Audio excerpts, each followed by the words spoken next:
मगर मैं तो घर से फावड़ा लाया ही नहीं। अब इसे खोदेंगे कैसे और कैसे उस पत्थर को बाहर निकालेंगे? हाँ हाँ हाँ, जैसे आप अपनी फावड़ा लेकर आते तो इस विशाल पेड़ को खोद कर ही गिरा देते। बड़े आए, बीज बोने तक के लिए मेरी मदद लेते हो और चले हैं पेड़ गिराने। अरे चुप कर, हर वक्त मेरी बेइज्जती करता रहता है। ढोलकपुर गांव में मंगलू नाम का एक गरीब किसान रहता था। उसके पास उसका एक खास साथी गधा था, जिसे वो प्यार से टप्पू कहता था। टप्पू जितना मेहनती और समझदार था, उतना ही शरारती भी। मौका मिलते ही वो मंगलू की टांग खींचने से बाज नहीं आता, जिससे दोनों की जोड़ी और भी दिलचस्प बन जाती थी। एक दिन, अरे क्यों रे टप्पू के बच्चे, तुझसे कहा था ना कि जब तक मैं एक नींद लूं तो ये सारा का सारा सामान ढोकर घर को पहुंचा देना। ये क्या है, सब कुछ ज्यों का त्यों यूं ही खेतों में पड़ा हुआ है। क्यों रे? घर को पहुंचा देना। और आपने ये जो कहा था कि जरा पड़ोसी के खेत में नजर भी रखना। बड़े दिनों से उसका मालिक लखन खेतों में नजर नहीं आया, आजकल पता नहीं कहाँ गुम है। अब ये बताओ, मैं सारा सामान अगर ढोने चला जाता घर को तो लखन के खेत पे नजर कैसे रखता हैं? अरे वाह वाह वाह वाह, बड़ा चौकीदार बन गया है। अरे वो तो मैंने ऐसे ही बातों बातों में कह दिया था। और क्या अब तू सारा काम धंधा छोड़कर लखन के खेतों को ताकेगा क्या? हैं? मुझे पता है ये सब कुछ तेरी चाल है। तू बातों को पकड़कर बस मुझे बेवकूफ बनाता है और कुछ नहीं, गधा कहीं का। अरे अंडरस्टैंडिंग मिस हो गई है, मतलब कि स्टैंडिंग मिसअंडरस्टैंडिंग हो गई है मालिक। खैर ये सब छोड़ना।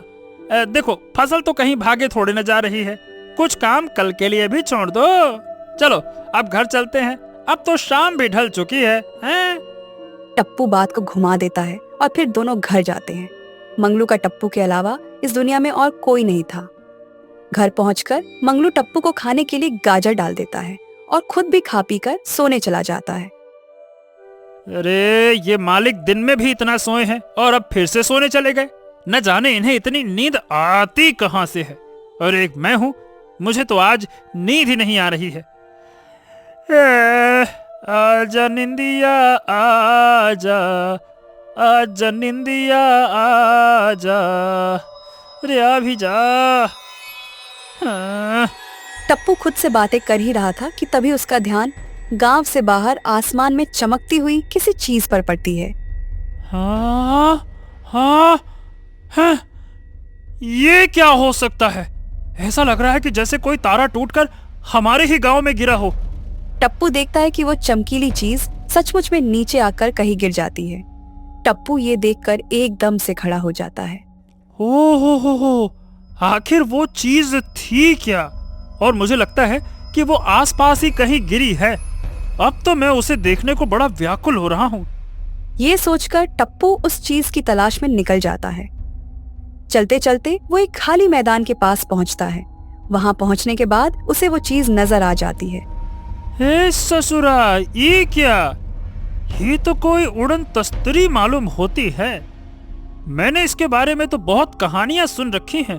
हाँ, अगर ये यहाँ आकर गिरी है तो जरूर आसपास कोई एलियन भी होगा। अरे बाप रे, मुझे यहाँ से जल्दी निकल जाना चाहिए, कहीं वो एलियन मुझे पकड़ ना ले। टप्पू भांप गया कि आसपास एलियन हो सकता है, इसलिए वो वापस जाने लगा। लेकिन तभी उसे किसी की आवाज आई। उसने पलटकर देखा कि उड़न तश्तरी से एक एलियन बाहर आया और टप्पू की तरफ बढ़ने लगा। अरे बाप रे, एलियन एलियन! अरे देखो देखो देखो, वहीं रुक जाओ। अरे मेरे पास मत आना। अरे एक दुलत्ती मारूंगा तो फिर से अपनी तस्तरी में जाके गिरेगा। टप्पू बड़बड़ाता रहा, लेकिन एलियन उसके पास आता रहा। ओए ओए ओए ओए, नजदीक आते ही एलियन ने उसकी पूंछ पकड़ ली। ओए ओए ओए ओए, हट हट! अरे मैंने कहा हट जा हट जा, अरे वरना अच्छा नहीं होगा। हट, अरे हट ना, हट। नमस्ते, मेरा नाम जीपू है और मैं दूसरी दुनिया का इंसान हूँ। मेरी स्पेसशिप खराब होने से यहाँ पृथ्वी पर आ गया हूँ। तुम्हारा नाम क्या है? ऐ ससुरा, ये क्या बोल रहा है बे? तुम हमारी भाषा में नमस्ते भी कर लेते हो क्या? तुम तो काफी समझदार मालूम पड़ते हो। हाँ, और मैं जिसे भी छूता हूँ उससे उसकी भाषा में बात कर सकता हूँ। वैसे तुमने अपना नाम नहीं बताया दोस्त।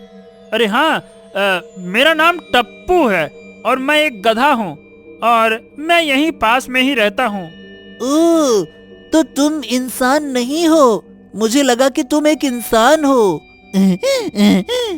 अरे नहीं नहीं नहीं, मैं इंसान नहीं हूँ और मैं इतना ढेचू ढेचू नहीं करता हूँ जो मेरी नकल करने के चक्कर में किए जा रहे हो। मेरे मालिक एक इंसान है, हालांकि इंसान बनकर वो ज्यादा कुछ कर नहीं पाए हैं।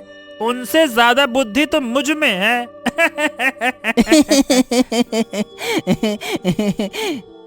चीपू टप्पू की ये बात सुनकर हंसने लगता है।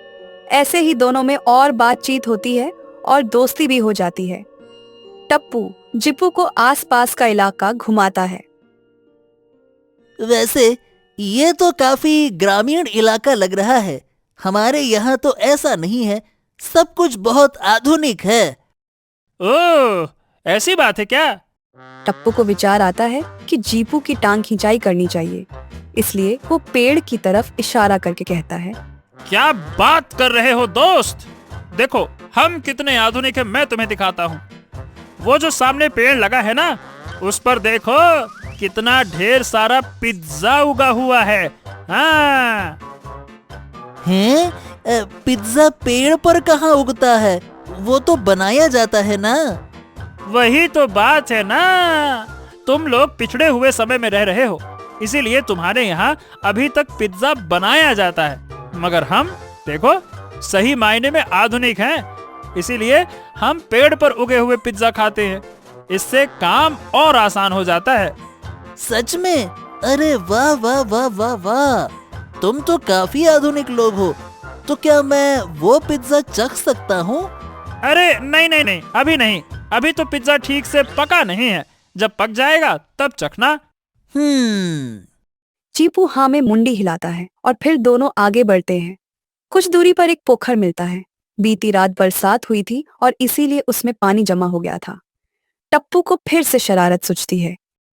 अब ये देखो, यहाँ पर शरबत रखा हुआ है। अरे हम इतने आधुनिक हैं कि आने वाले राहगीरों के लिए रास्ते में ही शरबत का इंतजाम करके रखते हैं, और तुम हमको कहते हो कि हम ग्रामीण हैं। अब बोलो। इस बार टप्पू की बात सुनकर जीपू झट से पोखर की पानी पी लेता है।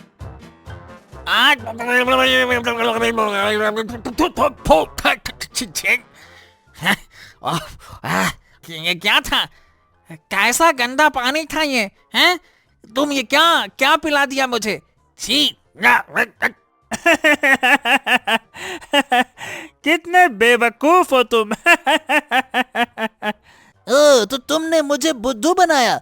जाओ, मुझसे बात मत करना। अरे अरे अरे, माफ करना माफ करना, ये तो बस थोड़ा सा हंसी मजाक था। अच्छा, अब कुछ नहीं करूंगा, वादा करता हूँ। हाँ ठीक है, इस बार मैं तुम्हें माफ करता हूँ, लेकिन दोबारा ऐसा मत करना। अभी तक मुंह से स्वाद गया नहीं। अच्छा अच्छा ठीक है, सुनो, सवेरा होने वाला है। तुम ऐसे खुलेआम नहीं भटक सकते, तुम्हें अब छिपाना होगा। किसी गांव वाले ने तुम्हें देख लिया ना, तो सारे गांव में हल्ला हो जाएगा। क्या? मगर मैं कहाँ जाएगा? एक काम करो, मेरे साथ घर चलो, मैं तुम्हें मेरे घर में छुपा दूंगा। टप्पू जीपू को अपने साथ ले जाता है और घर के पीछे बने भंडार घर में छिपा देता है। कुछ भी हो जाए, यहाँ से बाहर मत निकलना, मैं जल्दी ही वापस आऊंगा। सवेरा होने को आया था और इसीलिए टप्पू जीपू से विदा लेकर अपने घर पहुंच जाता है।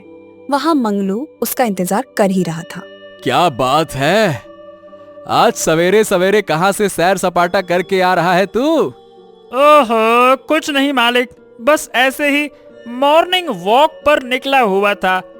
क्या अनाप शनाप अंग्रेजी में बकता रहता है, पता नहीं कहाँ से सीख लिया है। तेरी तबीयत तो ठीक है ना? मॉर्निंग वॉक है? अरे मतलब मालिक, मैं टहलने गया हुआ था, टहलने। ओ, तू और टहलने? अबे आलसी गधे, तू कब से टहलने लगा? बस मालिक, आ जैसे। मंगलू को टप्पू का व्यवहार कुछ अजीब लगता है। मगर काम के लिए उसे देर हो रही थी, इसलिए उसने ज्यादा ध्यान भी नहीं दिया। हाँ हाँ, चल चल, ठीक है ठीक है ठीक है, चल काम पे लग जा। मंगलू आज तो टप्पू पर इतना ध्यान नहीं देता, लेकिन जैसे ही रात होती है टप्पू फिर से चोरी छिपे भंडार घर में जाता है और जीपू को आवाज लगाता है। अरे ओ जीपू, कहाँ हो? बाहर आओ, देखो मैं आ गया। हाँ, मैं यहाँ हूँ टप्पू। अरे देखो, मैं तुम्हारे लिए गाजर लाया हूँ। तुमने कुछ खाया ही नहीं होगा, है ना? लो इसे खा लो, ये ताजा मीठी गाजर तुम्हें बहुत अच्छी लगेगी। जीपू बहुत चाव से टप्पू की लाई हुई गाजर खाता है। जब जीपू का पेट भर जाता है तो टप्पू उससे कहता है, अब बताओ आगे क्या करना है जीपू? तुम वापस अपनी दुनिया में कैसे जाओगे? टप्पू, मेरी स्पेसशिप में कुछ गड़बड़ी हो गई है। उसे ठीक करने में कुछ दिन लग जाएगा, तब तक मैं वापस नहीं जा सकता हूँ। अरे नहीं, ये तो दिक्कत वाली बात है, क्योंकि तुम उसे सिर्फ रात के अंधेरे में ही ठीक कर सकते हो। दिन में अगर किसी ने तुम्हें देख लिया ना, तो तुम्हारी जान खतरे में पड़ सकती है। तो अब हम क्या करेंगे? फिलहाल तो मैंने अपने कुछ गधे मित्रों के साथ मिलकर तुम्हारी तश्तरी को पत्तों से ढक दिया है। चलो चलकर उसे ठीक करना शुरू करो। टप्पू जीपू को अपने साथ लेकर जाता है और जीपू अपनी स्पेसशिप ठीक करने का काम शुरू कर देता है। टप्पू, मुझे लग रहा है कि अब मेरी उड़न तश्तरी कभी ठीक नहीं होगी। इसके लिए एनीमियम टीएमसी चाहिए होगा। क्या? अब ये एनिमेटेड क्या बोल रहे हो? ये क्या होता क्या है भला ये? ओहो, माफ करना, मैं अपने गृह भाषा में बोल गया। दरअसल ये एक प्रकार का नीला पत्थर होता है जो कि बहुत घने जंगलों में मिलता है। उसी की मदद से मैं अपनी उड़न तश्तरी की बैटरी को चार्ज कर पाऊंगा। अरे नहीं यार, यहाँ तो बस एक ही जंगल है जिसमें बहुत खतरनाक जंगली जानवर हैं। अब हम वहाँ कैसे जाएंगे? अगर वहाँ गए तो बच के आना नामुमकिन है। ओह, ऐसी बात है क्या? जीपू टप्पू की बात सुनकर उदास हो जाता है, लेकिन टप्पू उसे विश्वास दिलाता है कि वो कोई ना कोई रास्ता जरूर निकाल लेगा। फिर दोनों वापस घर की ओर जाते हैं। रास्ते में सूखी तालाब को देख के जीपू कहता है, वैसे ये तालाब कब से ऐसे सूखे पड़े हैं? ओह, ये तालाब पता नहीं, बरसों बीत गए होंगे। कभी इतनी अच्छी बारिश हुई ही नहीं कि वो भर जाएं। बचपन में मैं अपने दोस्तों के साथ उसमें वैसे खूब नहाता था, और गांव वाले भी उसके सूखने के बाद से बहुत परेशान रहने लगे हैं। उन बेचारों को बहुत दूर जाना पड़ता है पानी भरने के लिए। चलते चलते थोड़ी ही देर में घर आ जाता है और जीपू फिर से भंडार घर में छिप जाता है। उधर मंगलू आज भी जल्दी उठ गया था। वो टप्पू को कहीं से आता देखकर हैरान होता है। अरे, ये आज फिर से कहीं से घूम के आ रहा है। इस ससुरा, कुछ ना कुछ बड़ी गड़बड़ कर रहा है मेरा गधा। इस पर नजर रखनी ही होगी। सारा दिन बीत जाता है और टप्पू कुछ बेचैन सा था। वो मंगलू से ज्यादा बहसबाजी भी नहीं कर रहा था। रात होती है और जब मंगलू रसोई में जाता है तो उसकी ध्यान गाजर पर पड़ती है। ये क्या, इतनी कम गाजर कैसे बची? टप्पू इतनी गाजर अकेले तो नहीं खा सकता। हाँ, कुछ तो बात है। आजकल इसकी हरकतें भी अजीब सी हैं। मुझे टप्पू पर नजर रखनी होगी। तभी मंगलू को टप्पू के आने की आहट सुनाई देती है। मंगलू जल्दी से छिप जाता है और टप्पू को देखने लगता है। टप्पू रसोई में आकर थोड़ी गाजर उठाकर बाहर चला जाता है। हाँ, ये टप्पू आखिरकार किसके लिए गाजर ले जा रहा है? आखिर कौन है वो? मंगलू का शक अब यकीन में बदल गया कि टप्पू किसी से छिप छिप कर मिलता है। बस अगली ही रात को मंगलू ने सोने का नाटक किया और जैसे ही टप्पू उठकर भंडार घर में जाता है, पीछे से मंगलू भी पहुंच जाता है। टप्पू को एक एलियन से बातें करते देख मंगलू के तो होश ही उड़ जाते हैं। अरे राम राम राम राम राम राम राम, ये क्या है? ये कितना खतरनाक मालूम होता है। गांव वालों को इसकी खबर करनी होगी, वरना मैं तो खतरे में पड़ जाऊंगा। मंगलू जल्दी से गांव वालों को खबर करने के लिए भागता है। तभी जीपू उसे देख लेता है। अरे वो देखो, वो उस आदमी ने हमें बात करते हुए देख लिया और वो भागते हुए बाहर गया है। अरे नहीं, वो तो मेरा मालिक है। अब क्या होगा? ये तो बड़ी गड़बड़ हो गई। फिक्र मत करो, आने दो सबको, मुझे कोई भी नहीं ढूंढ पाएगा। थोड़े ही देर में मंगलू उधर से कुछ गांव वालों को लेकर आता है। क्यों रे, कहाँ है तेरा वो दोस्त जिसे तू गाजर खिला रहा था? हैं? कहाँ है वो? क्या? ये आप कैसी बातें कर रहे हैं मालिक? कौन सा दोस्त? टप्पू की बात सुनकर मंगलू को बड़ा गुस्सा आता है, मगर वो कुछ कहता उससे पहले ही एक गांव का आदमी बोलता है। अरे मुझे तो इस मंगलू पर बड़ा गुस्सा आ रहा है। लगता है कि इसने जरूर कोई बड़ा नशा कर लिया है और अब आधी रात को हम सबकी नींद खराब कर रहा है। अरे अरे अरे अरे, बकवास बंद कर, तब से एक ही बात कर रहा है। मैंने कहा ना कि यहाँ कोई है, मैंने खुद उसे देखा है। हाँ, और अब गायब हो गया। देखो भाई, कहीं हम भी गायब ना हो जाए। क्यों? अच्छा, तो तुम ऐसे नहीं मानोगे, रुको अभी दिखाता हूँ। मंगलू सारे भंडार घर में एलियन को ढूंढता है, लेकिन उसे वहाँ कोई नहीं मिलता। हार कर वो बैठ जाता है और अपना सर पकड़ लेता है। चलो भैया चलो, हो गया तेरा नाटक खत्म, तो अब हम चलें। अगर वो दोबारा मिले ना तो उसे रोक के रखना, हम सुबह आकर उससे मिल लेंगे। चलो भैया, चलो चलो चलो। हाँ हाँ, चलो चलो। चलो। सारे लोग वहाँ से चले जाते हैं और कोई भी मंगलू की बात पर यकीन नहीं करता है। तभी मंगलू का ध्यान ऊपर की ओर जाता है तो उसके तो होश ही उड़ जाते हैं। छत पर जीपू चिपका हुआ था। ये देखकर तो मंगलू डर के मारे वहीं बेहोश हो जाता है। देखा मेरा कमाल, मेरे दोस्त टप्पू। बहुत अच्छे, बहुत अच्छे। लेकिन अब तुम्हारा यहाँ रुकना खतरे से खाली नहीं है। चलो यहाँ से जल्दी चलते हैं। तुम्हारे उस नीले पत्थर को आज रात में ही ढूंढना पड़ेगा, चाहे जितना भी खतरा क्यों ना उठाना पड़े। तुम सही कह रहे हो, अब मुझे वापस जाना ही होगा, वरना तो अब गांव वाले मुझे देख लेंगे ना तो खतरा हो जाएगा सबके लिए। हाँ हाँ, जरूर जरूर, लेकिन अभी यहाँ से चलो, इससे पहले कि मालिक को होश आ जाए। टप्पू और जीपू दोनों वहाँ से चल पड़ते हैं जहाँ पर जीपू की स्पेसशिप थी। वहाँ पहुँचते ही वो दंग रह जाते हैं, क्योंकि मंगलू भी उनका पीछा करते हुए वहाँ तक आ गया था। मालिक, आप यहाँ? हाँ, मैंने बेहोश होने का नाटक किया ताकि मैं तुम्हारा पर्दाफाश कर सकूं। बड़े आए थे मुझे उल्लू बनाने वाले। देखा, मैंने दोनों को रंगे हाथों पकड़ लिया ना। मालिक, आप गलत समझ रहे हैं। ये जीपू है और ये दूसरी दुनिया से आया है। इसे हमारी मदद की जरूरत है मालिक, और ये बिल्कुल भी खतरनाक नहीं है, बल्कि ये तो मेरा दोस्त है। लेकिन जब ये दूसरी दुनिया का है तो यहाँ क्या करने आया है इस दुनिया में, हैं? टप्पू मंगलू को जीपू की सारी कहानी सुनाता है। मंगलू को समझ आता है कि जीपू तो खुद दूसरे अनजान ग्रह पर फंसा हुआ है।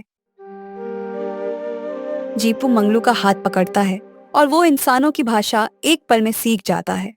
मुझे माफ करना, मैंने तुम्हें गलत समझा। तुम तो हमारे मेहमान थे और मैंने तुम्हें डरा दिया। माफ करना दोस्त। कोई बात नहीं, आपका डरना भी लाजमी था। लेकिन अब उस नीले पत्थर का क्या करेंगे? मैंने सुना है कि उस जंगल में बहुत खूंखार जानवर रहते हैं। हम उनके बीच से पत्थर कैसे लाएंगे? क्यों ना हम जंगल में आग लगा दें, जिससे कि सारे जंगली जानवर डर के भाग जाएंगे और हम पत्थर ले आएंगे। वाह वाह वाह वाह वाह, क्या एकदम गधे जैसी बात की है। इससे तो कितने जानवर जल के मर जाएंगे, ये नहीं सोचा। हम ऐसा नहीं कर सकते। हाँ, ऐसा करना ठीक नहीं होगा टप्पू, मगर तुम्हारा विचार बहुत अच्छा है। मैं इंफ्रारेड लेजर से आर्टिफिशियल आग लगा सकता हूँ, जिससे जंगल और वहाँ के जानवरों को कोई खतरा भी नहीं होगा, और आग के डर से जंगल का वो हिस्सा भी खाली हो जाएगा जहाँ हमें पत्थर मिलेगा। अरे वाह वाह वाह, अब तुमने की अकल वाली बात। अगर तुम ऐसा कर सकते हो फिर तो कोई समस्या ही नहीं है। फिर क्या था, मंगलू, जीपू और टप्पू तीनों जंगल में चल पड़े नीले पत्थर की तलाश में। जीपू जंगल में आर्टिफिशियल आग लगा देता है, जिससे सारे जानवर डर से जंगल के दूसरे हिस्से में भाग जाते हैं। जीपू को कुछ सिग्नल की मदद से पता चलता है कि नीला पत्थर जंगल के सबसे पुराने पेड़ की जड़ में दबा हुआ है। टप्पू, ये रहा वो पेड़ जिसकी जड़ में नीला पत्थर मौजूद है। मगर मैं तो घर से फावड़ा लाया ही नहीं। अब इसे खोदेंगे कैसे और कैसे उस पत्थर को बाहर निकालेंगे? हाँ हाँ हाँ, जैसे आप अपनी फावड़ा लेकर आते तो इस विशाल पेड़ को खोद कर ही गिरा देते। बड़े आए, बीज बोने तक के लिए मेरी मदद लेते हो और चले हैं पेड़ गिराने। अरे चुप कर, हर वक्त मेरी बेइज्जती करता रहता है। तो खुद किसी काम का है क्या? है तू ही निकाल देना पत्थर को, बड़ा आया समझदार कहीं कर। नहीं नहीं नहीं, ये सब करने की जरूरत नहीं पड़ेगी, रुको।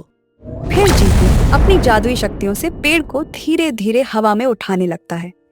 पेड़ को हवा में उठते ही उसके नीचे एक चमकदार नीला पत्थर नजर आता है। मंगलू तुरंत भागकर उसे उठा लेता है। फिर जीपू पेड़ को वापस जमीन से जोड़ देता है। अरे वाह, बाप रे, कितना शानदार पत्थर है ये। अब मेरी उड़न तश्तरी बिल्कुल ठीक हो जाएगी। चलो जल्दी से चलते हैं यहाँ से। जीपू जंगल की आर्टिफिशियल आग को बुझा देता है और तीनों फिर से स्पेस शिप के पास जा पहुंचते हैं। जीपू भी जल्दी से अपनी बैटरी चार्ज कर लेता है और उसकी स्पेस शिप एकदम ठीक हो जाती है। हाँ, अब फिक्र की कोई बात नहीं है टप्पू, अब मेरी स्पेसशिप बिल्कुल ठीक हो गई है। हाँ जीपू, अब तुम वापस अपनी दुनिया में जा सकते हो।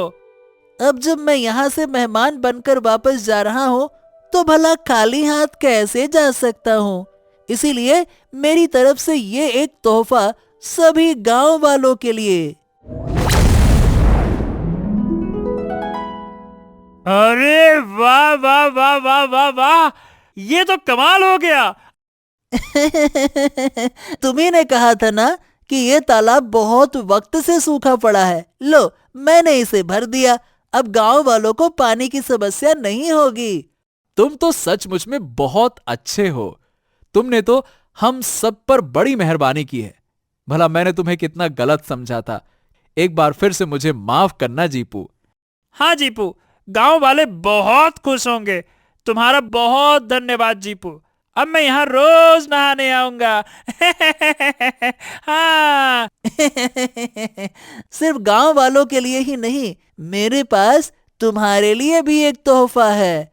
अच्छा, क्या सच में? और क्या है वो? ये लो टप्पू, ये एक ऐसा गैजेट है जिसे गले में पहनने के बाद तुम किसी भी पक्षी या जानवर की भाषा बोल सकोगे। इससे तुम कई नए दोस्त बना सकोगे। अरे नहीं, अब तो ये गधा मुझे और भी ज्यादा परेशान करेगा। अब ये तरह तरह की भाषाएं बोलेगा और मेरा सर खाएगा। दोस्त, मुझे बहुत खुशी है कि मैं रास्ता भटककर यहाँ पर आ गया। अगर मैं यहाँ नहीं आता तो मुझे तुम जैसा दोस्त कभी नहीं मिल पाता। मुझे तुम्हारी सच में बहुत याद आएगी मेरे दोस्त। मुझे भी जीपू। मैं उम्मीद करता हूँ कि मैं तुमसे फिर से मिल सकूं और तुम्हें सचमुच में ठंडा शरबत और पिज्जा खिलाऊं। लेकिन इस बार मैं बेवकूफ नहीं बनने वाला टप्पू। जीपू अपनी स्पेसशिप में बैठकर टप्पू और मंगलू से विदा लेता है और देखते ही देखते आंखों से ओझल हो जाता है।